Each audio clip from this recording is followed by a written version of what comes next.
You know, we get new figures from the Alabama State Legislature in addition to the possible $800 million to build 3 new prisons. We talked about this last week. They found $800 million to build 3 new prisons. 3 new max prisons. You know, this is an estimated figure. And now mind you, this is just the building, like we talked about last week. These are going to be private prisons, and they're going to be leased. So once they spend the $800 or so million to build these facilities, they're going to have to pay the lease on these facilities.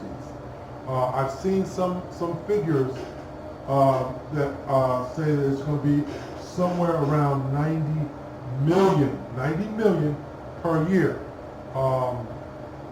And they're talking about doing a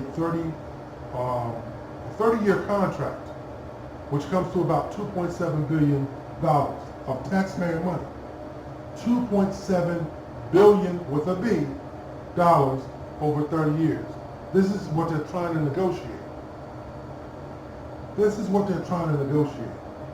While our schools are being closed, while our social programs for our children, our after-school programs for our children, our training programs for our children and our adults have been cut, have been defunded, while the music programs are being taken out of our school systems, while the arts in our school systems are being taken out. These are the things that this $800 million to build could build. How many schools could be renovated with this $800 million? In the state, this is just the state of Alabama. $800 million. How many schools could be renovated? How many computers could be purchased for our students? How many raises could be given to the outstanding teachers that are in the system that are being underpaid? Lunch programs, prenatal care. There's so many programs that could use a shot in the arm from this same $800 million to build. Again, just to build prisons to incarcerate black folks. I quoted a number last week that we make up about 13% of the total population of this country.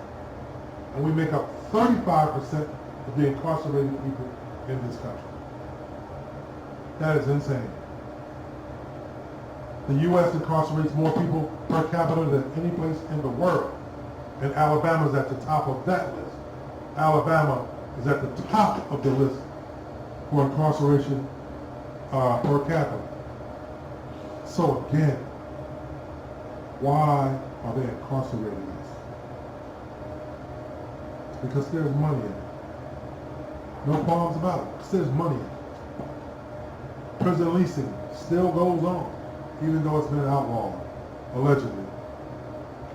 These prisons are going to be privately owned. They're going to make furniture. They're going to have call centers. They're going to do all kinds of things and make all kinds of products and not pay the prisoners.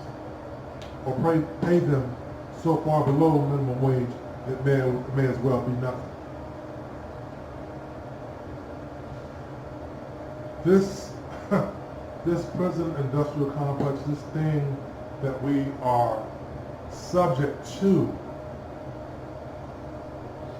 there is no reform for it because it's working the way that it was set up to work. You know, people keep calling for reform. You cannot fix that which is not broken. It was set up the way that it's set up to inflict pain and to inflict hardship. It is not a correctional facility. There is no corrective counseling going on. There is no correction going on so that if you did break the law, that you would be able to rejoin society and be a productive member of society. The system is set up for you to reoffend. The system is set up to keep you isolated from your community. The system is set up for you to continue to go back in until they can keep you. We are already over prosecuted, over sentenced, and over policed. These are the things that we have to fight against. We cannot add to the rhetoric that, oh, they're in jail because they ain't no good no way. Because they're coming back to us. They're coming back isolated and ostracized, probably wrongly convicted, overly sentenced. How many stories have we read about right here in Alabama? Man sentenced to life for $8 because he's an alleged habitual offender. $8 and you get life in prison. People stealing things to feed their families. The unemployment rate, anytime the unemployment rate is up, so is incarceration, especially in our community, or so-called crime. Is it a crime for a man to steal to feed his family? Is it a crime for a man to want to be able to prosper and live in decent housing? Is it a crime? But they take $800 million to build 3 prisons, not to put into training, not into trade schools, not into retraining. We're in the midst of the worst pandemic in over 100 years. You had 40 million people lose their jobs between February, I believe, and July. About 40 million people. 40 million people lose their jobs or their business. You have, to date, over 212,000 people in this country dead, is the report. 212,000 is what's being reported. You have mass incarceration. You have people being locked away in the midst of a pandemic, being locked away and overseen by people that come and go, that bring contraband into the prisons. It's the guards. It's the staff that brings in drugs. It's the guards. It's the staff that brings in infection and disease. And our men, women, and children are being warehoused in these prisons that have backed up sewage, have substandard food, some with no heat, some with no air. In Alabama, in Louisiana, Texas, New York, Connecticut, Delaware, all over this country, black men, women, and children are being incarcerated at alarming rates. The prison system as it exists is not broken. It is working exactly the way that it was designed. To warehouse black and browns, people, poor people that are deemed second class or third class citizens. This is what these prisons are for. Nothing more, nothing less. Free labor for corporations to come in and build prisons, and the state says we'll lease them from you and we will give you people to put in those beds. Because you are arrested by the state or agents of the government, by the police. You are prosecuted by prosecutors that are elected officials of the government, and sentenced by judges that are either elected or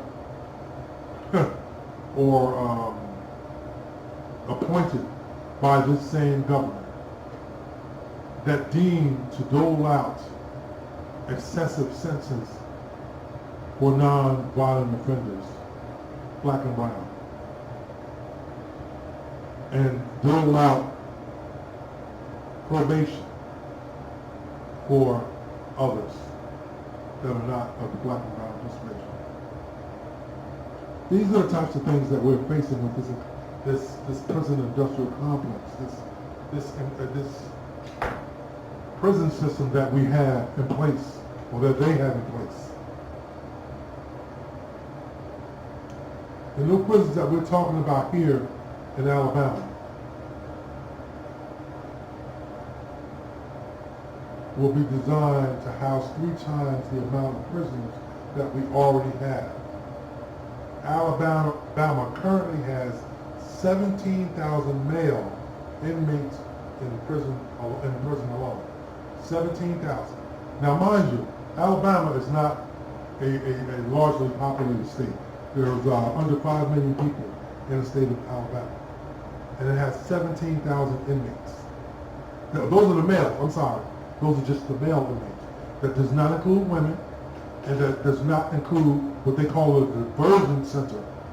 Diversion centers are youth facilities for youthful offenders.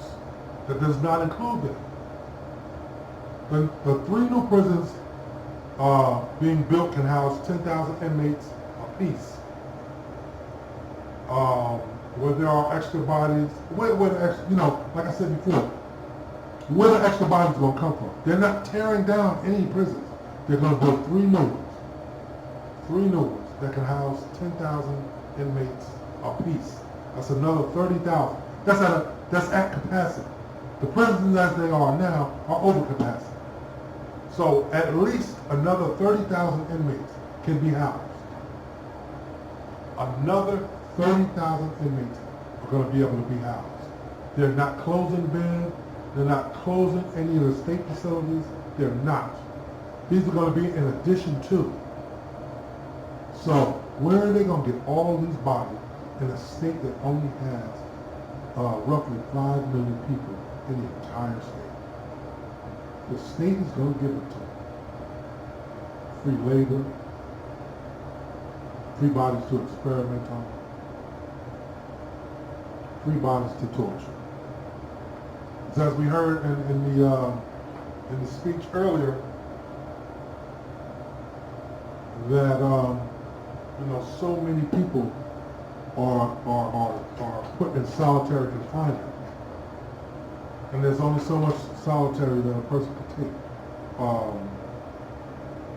Miss Ruth Wilson Gilmore spoke about